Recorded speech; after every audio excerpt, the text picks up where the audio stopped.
শখের নারীকে হারিয়ে ফেললে পুরুষের মনের শান্তি সারা জীবনের জন্য হারিয়ে যায়। তাকে ছাড়া থাকতে পারবো না বলতে বলতো আজ তাকে ছেড়ে আছি বহুদিন ধরে। প্রকাশ করার জন্য পুরো একটা জন্ম কম পড়ে যাবে যে আমি তোমাকে কতটা ভালোবেসেছিলাম।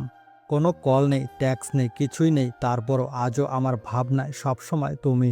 প্রথম প্রথম ছেলেরাই বাধ্য করে ভালোবাসতে, আর যখন মেয়েটা তাকে ছাড়া অসহায় হয়ে যায় ঠিক তখনই মেয়েটাকে জীবন্ত লাশ বানিয়ে দেয়।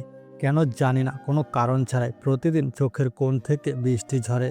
মনের অনুভূতিগুলো সৃষ্টিকর্তা ছাড়া আর কেউ বোঝে না। কিছু ছিল অপূর্ণ যা পূরণ হয়নি, কেউ একজন আমার ছিল সে আমার হয়নি। থাক না কিছু পছন্দের জিনিস অন্যের কাছে, পেয়ে গেলে হয়তো কদর করতে পারবো না। হঠাৎ বুকে ব্যথা, বারবার মাথা ব্যথা, সারা রাত জেগে থাকা একদিন আমার মৃত্যুর কারণ হবে।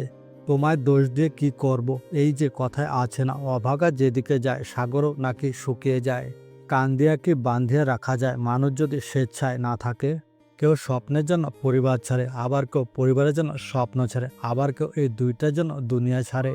মধ্যবিত্ত মানে হাজারটা স্বপ্ন, কিন্তু দিন শেষে ভাগ্যের খাতাটা থাকে শূন্য। একদিন আমার অভাবটা ঠিক টের পাবে, সেদিন সরি বলার জন্য আমাকে আর পাবে না। আমার শূন্যতা যদি তোমাকে না পোড়ায় তাহলে তুমি কখনোই আমাকে ভালোবাসোনি প্রিয়।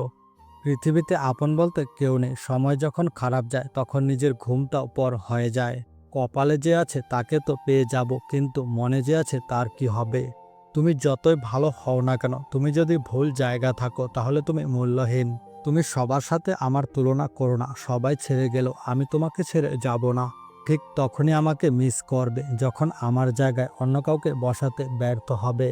এখনও তার সাথে কথা বলতে ইচ্ছে হয়, কিন্তু আমি মনে করি তার সুখের জন্য তাকে বিরক্ত করা ঠিক নয়।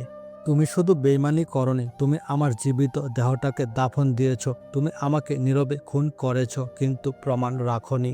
জীবনে অনেক কিছু হারিয়েছি, এবার যদি তোমাকেও হারিয়ে ফেলি তাহলে জীবন এখানেই সমাপ্ত। নিজেকে ভালো রাখার সবচেয়ে ভালো উপায় হচ্ছে অল্পতে সন্তুষ্ট থাকা এবং কারো কাছে কিছু আশা না করা। কারো ফিলিংস নিয়ে মজা নিও না, বিচ্ছেদের যন্ত্রণা মৃত্যুর চেয়েও ভয়ঙ্কর হয়।